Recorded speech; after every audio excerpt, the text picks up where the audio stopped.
मधुबन के बाबा, मधुबन के बाबा मुरली वाले, आपका क्या कहना, आपका क्या कहना। ओम शांति। आज 7 मार्च 2023 के साकार मधुर महावाक्य हैं। आज मीठे मीठे बाप दादा बोले, मीठे बच्चे, विजयी रत्न बनने के लिए जीते जी मरकर देही अभिमानी बन पाप के गले का हार बनने का पुरुषार्थ करो। बाबा ने कहा, मीठे बच्चे, विजयी रत्न बनने के लिए जीते जी मरकर देही अभिमानी बन बाप के गले का हार बनने का पुरुषार्थ करो। बाबा ने आज प्रश्न पूछा, स्वदर्शन चक्र का राज स्पष्ट होते हुए भी बच्चों में धारणा नंबरवार होती है, क्यों? और उत्तर में बाबा समझाते, क्योंकि यह ड्रामा बहुत कायदे अनुसार बना हुआ है। ब्राह्मण ही 84 जन्मों को समझकर याद कर सकते हैं, लेकिन माया ब्राह्मणों को ही याद में विघ्न डालती है, घड़ी घड़ी योग तोड़ देती है। अगर एक समान धारणा हो जाए, सब सहज पास हो जाएं, तो लाखों की माला बन जाए। इसलिए राजधानी स्थापन होने के कारण नंबरवार धारणा होती है। मुरली का गीत है, मरना तेरी गली में, जीना तेरी गली में। ओम शांति। बच्चों ने गीत सुना, यह है मरजीवा पने का जन्म। मनुष्य जब शरीर छोड़ते हैं तो दुनिया मिट जाती है, आत्मा अलग हो जाती है, तो न मामा न चाचा कुछ भी नहीं रहते। कहा जाता है ये मर गया, अर्थात आत्मा जाकर परमात्मा से मिली। वास्तव में कोई जाते नहीं है, परंतु मनुष्य समझते हैं कि आत्मा वापस गई, क्या ज्योति ज्योत में समाई। अब बाप बैठ समझाते हैं, यह तो बच्चे जानते हैं कि आत्मा को पुनर्जन्म लेना ही होता है। पुनर्जन्म को ही जन्म मरण कहा जाता है। पिछाड़ी में जो आत्माएं आती हैं, हो सकता है कि एक जन्म लेना पड़े, बस वह छोड़ फिर वापस चली जाएंगी। पुनर्जन्म लेने का भी बड़ा भारी हिसाब किताब है। करोड़ों मनुष्य हैं, एक एक का विस्तार तो नहीं बता सकेंगे। अब तुम बच्चे कहते हो कि हे बाबा, हमारी देह के जो भी संबंध हैं वे सब त्याग, अब हम तुम्हारे गले का हार बनने आए हैं, अर्थात जीते जी आपका होने आए हैं। पुरुषार्थ तो शरीर के साथ करना पड़ेगा, अकेली आत्मा तो पुरुषार्थ कर ना सके। बाप बैठ समझाते हैं, जब रुद्र यज्ञ रचते हैं तो वहां शिव का चित्र बड़ा मिट्टी का बनाते हैं और अनेक सालीग्राम के चित्र मिट्टी के बनाते हैं। अब वह कौन से सालीग्राम हैं जो बनाकर और फिर उनकी पूजा करते हैं? शिव को तो समझेंगे कि ये परमपिता परमात्मा है, शिव को मुख्य रखते हैं। आत्माएं तो ढेर हैं, तो वो भी सालीग्राम बहुत बनाते हैं, 10,000 अथवा 1 लाख भी सालीग्राम बनाते हैं। रोज बनाया और तोड़ा फिर बनाया, बड़ी मेहनत लगती है। अब वह न पुजारी न यज्ञ रचने वाले ही जानते हैं कि ये कौन है। क्या इतनी सब आत्माएं पूजनीय लायक हैं? नहीं। अच्छा समझो, भारतवासियों के 33 करोड़ सालीग्राम बनाए, वह भी नहीं हो सकता, क्योंकि सभी तो बाप को मदद देते नहीं। यह बड़ी गुह्य बातें हैं समझने की। 4-5 लाख रुपया खर्च करते हैं रुद्र यज्ञ रचने में। अच्छा, अब शिव तो परमपिता परमात्मा ठीक है, बाकी सालीग्राम इतने सब कौन से बच्चे हैं जो पूजे जाते हैं? इस समय तुम बच्चे ही बाप को जानते हो और मददगार बनते हो। प्रजा भी तो मदद करती है ना, तो शिव बाबा को जो याद करते हैं वह तो स्वर्ग में आ जाएंगे। भल ज्ञान किसी को ना भी दें तो भी स्वर्ग में आ जाएंगे। वह तो कितने ढेर होंगे, परंतु मुख्य 108 है। मम्मा भी देखो कितनी जबरदस्त रतन है, कितनी पूजी जाती है। अब तुम बच्चों को देही अभिमानी जरूर बनना है। जन्म जन्मांतर तुम देही अभिमानी रहे हो। कोई भी मनुष्य ऐसे नहीं कहेगा कि मैं आत्मा परमपिता परमात्मा की संतान हूँ। संतान हैं तो उनकी पूरी बायोग्राफी मालूम होनी चाहिए। पारलौकिक बाप की बायोग्राफी बड़ी जबरदस्त है। तो बच्चे कहते हैं कि अब जीते जी मरकर बाबा हम आपके गले का हार जरूर बनेंगे। आत्माओं की भी बड़ी बड़ी माला है, वैसे ही फिर मनुष्य सृष्टि की बड़ी से बड़ी माला है। प्रजापिता ब्रह्मा है मुख्य, इनको आदम आदि देव महावीर भी कहते हैं। अब यह बड़ी गुह्य बातें हैं। तुम समझते हो कि हम सब आत्माएं एक निराकार बाप की संतान हैं और यह मनुष्य सृष्टि का सारा सिजरा है, जिसको जियोलॉजिकल ट्री कहा जाता है। जैसे सरनेम होता है ना अग्रवाल, फिर उनके बच्चे पौत्रे अग्रवाल ही होंगे। सिजरा बनाते हैं ना, एक से फिर बढ़ते बढ़ते बड़ा झाड़ हो जाता है। जो भी आत्माएं हैं वह शिव बाबा के गले का हार है। वह तो अविनाशी है, प्रजापिता ब्रह्मा भी तो है। नई दुनिया कैसे रची जाती है? क्या प्रलय हो जाती है? नहीं, दुनिया तो कायम है। सिर्फ जब पुरानी होती है तो बाप आकर उनको नया बनाते हैं। अभी तुम समझते हो कि हम नए थे। हमारी आत्मा पवित्र नई थी, प्योर सोना थी। उनसे फिर हम आत्माओं को जेवर भी सोना मिला। जेवर माना शरीर, तो उसको कायाकल्प तरु कहते हैं। यहाँ तो मनुष्य की एवरेज आयु 40, 50, 45 वर्ष रहती है। कोई कोई की करके 100 वर्ष होती है। वहां तो तुम्हारी आयु एवरेज 125 वर्ष से कम होती ही नहीं। तुम्हारी आयु कल्प वृक्ष समान बनाते हैं। कभी अकाले मृत्यु नहीं होगी।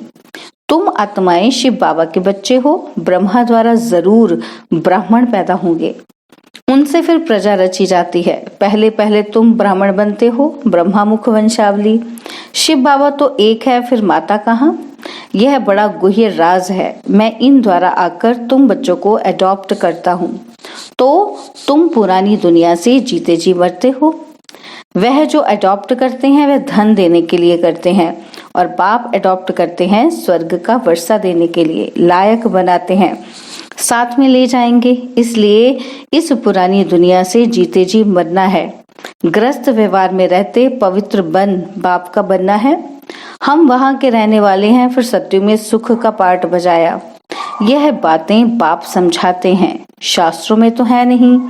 अब बाप बैठ तुम आत्माओं को पवित्र बनाते हैं, आत्मा की मैल निकालते हैं। तुमको ज्ञान का तीसरा नेत्र मिलता है। उन्होंने फिर तीजरी की कथा बैठ बनाई है।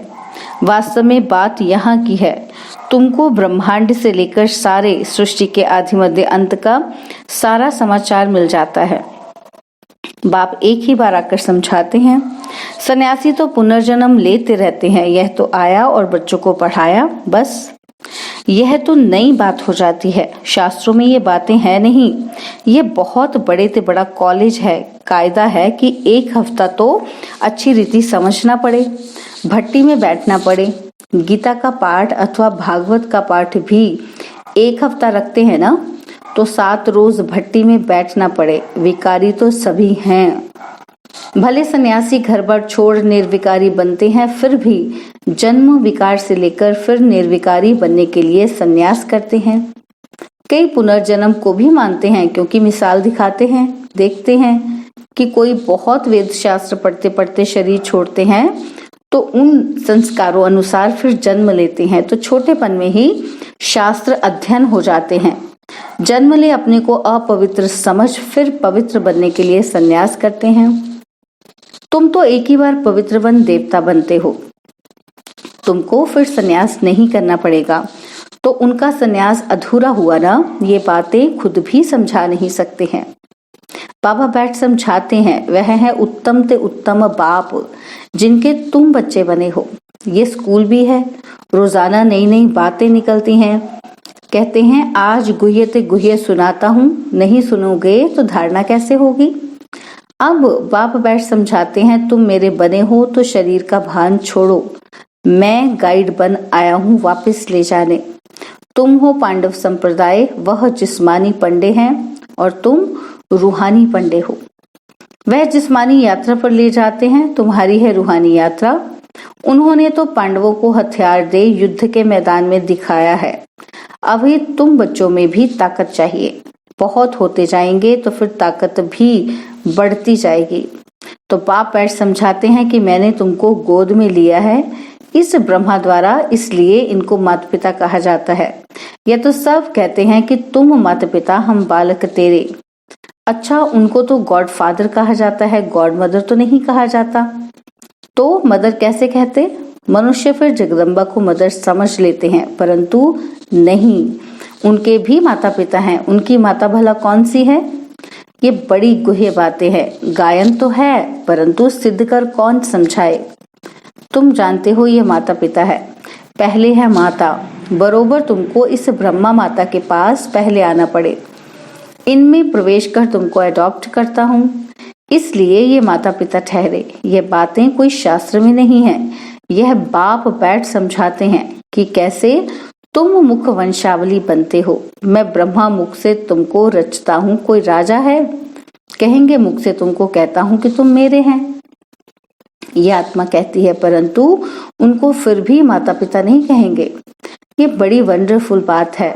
तुम जानते हो, हम शिव बाबा के बने हैं तो यह देह का भान छोड़ना पड़े। अपने को आत्मा अशरीरी समझना मेहनत का काम है। इसको कहा ही जाता है राजयोग और ज्ञान, दोनों अक्षर आते हैं। मनुष्य जब मरते हैं तो उनको कहते हैं राम राम कहो, या गुरु लोग अपना नाम दे देते हैं। गुरु मर जाता है तो फिर उनके बच्चों को गुरु कर देते हैं। यहाँ तो पाप जाएंगे तो सभी को जाना है। यह मृत्यु लोक का अंतिम जन्म है। बाबा हमको अमर लोक में ले जाते हैं, वाया मुक्ति धाम जाना है। यह भी समझाया जाता है कि जब विनाश होता है तो ये कलयुग का पुर नीचे चला जाता है, सतयुग ऊपर आ जाता है।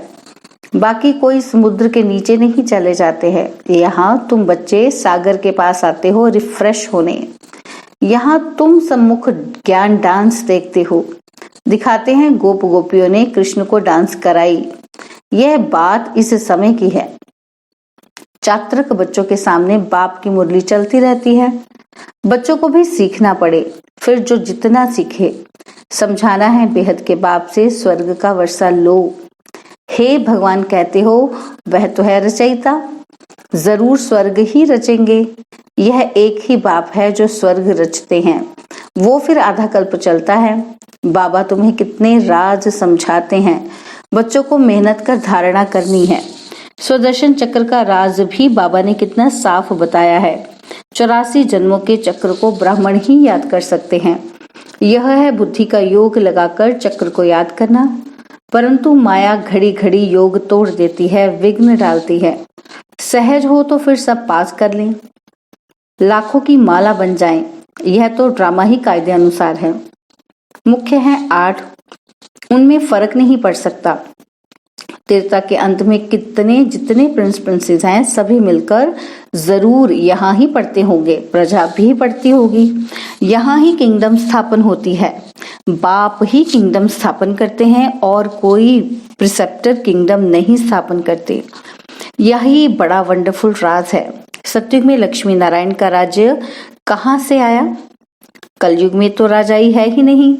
अनेक धर्म हैं, भारतवासी कंगाल हैं। कलयुग की रात पूरी हो, दिन शुरू हुआ और बादशाही चली। यह क्या हुआ? अल्लाह अव्वल दिन का खेल दिखाते हैं ना, तो कारून के खजाने निकल आते हैं। तुम सेकंड में दिव्य दृष्टि से वैकुंठ देख आते हो। अच्छा, माता पिता, बाप दादा, बच्चे, सारी फैमिली इकट्ठी बैठी है। मीठे मीठे सिकिलदे बच्चों प्रति माता पिता बाप दादा का याद, प्यार और गुड मॉर्निंग। रूहानी बाप की रूहानी बच्चों को नमस्ते। हम रूहानी बच्चों की रूहानी बाप दादाजी को दिलवा जान सिकवा प्रेम से नमस्ते। ओम शांति। प्यारे बाबा, मीठे बाबा, मेरे बाबा, शुक्रिया बाबा, शुक्रिया बाबा, शुक्रिया बाबा। धारणा के लिए मुख्य सार है। पहला पॉइंट है, बाप समान सभी को रिफ्रेश करने की सेवा करनी है। चात्रक बन ज्ञान डांस करनी और करानी है।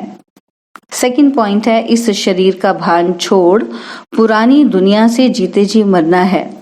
अशरीरी रहने का अभ्यास करना है। स्वयं को स्वर्ग के वर्षे का लायक भी बनाना है। बाबा ने आज वरदान दिया कि होली के अर्थ स्वरूप में स्थित हो। सच्ची होली मनाने वाले हाईएस्ट होलीएस्ट भव। होली के अर्थ स्वरूप में स्थित हो। सच्ची होली मनाने वाले हाईएस्ट होलीएस्ट भव। होली अर्थात जो कुछ हुआ वह हो गया, हो लिया। जो सीन हुई होली अर्थात बीत गई। बीती को बीती करने के लिए सदा ड्रामा की ढाल को यूज करो। होली का रंग पक्का तभी लगता है जब हर वक्त याद रहता है कि होली जो बीत गया हो गया। कभी ड्रामा की कोई भी सीन देखते क्यों, क्या, कैसे, इन प्रश्नों में उलझते नहीं। सदा ज्ञान मंथन कर अपनी होलीएस्ट और हाईएस्ट स्टेज बना लेते हैं। स्लोगन है, सबसे बड़ा धनवान वह है जिनके पास पवित्रता का सर्वश्रेष्ठ खजाना है। सबसे बड़े धनवान वह हैं जिनके पास पवित्रता का सर्वश्रेष्ठ खजाना है। ओम शांति। और अब यह एक बहुत अच्छी वीडियो भी जरूर देखें।